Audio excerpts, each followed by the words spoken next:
ek dink vir die algemene ou op straat en die publiek wat nie regtig landbou verstaan en die term back and close regtig verstaan nie, verduidelik ek dit altyd in die lig van COVID, want dit is iets wat nou nog vars is in mense se geheue en hulle weet hoe werk dit.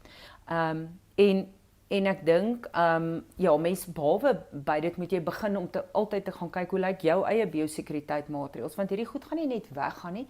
En ek dink ons is fokus nou baie op back and closure, maar daar's ook ander siektes binne in die lewende hawe bedryf wat 'n mens moet monitor, jy weet, en ek dit help nie jy wil nou net na COVID kyk nie. Môre oormôre is dit weer iets anders. So ek dink mens moet globaal gaan kyk na hierdie goed en gaan kyk hoe maak jy jou eie instansie beter. En net soos in COVID dink ek sit ons nou in 'n verantwoordelikheid dat ons ook moet ondersteun mense wat ongelooflike verliese gely het in hierdie bedryf, wat swaar kry in hierdie bedryf. En dit gaan kyk hoe ondersteun ons mekaar eerder as wat ons net gaan kritiseer en gaan kyk maar wat is die invloed op my.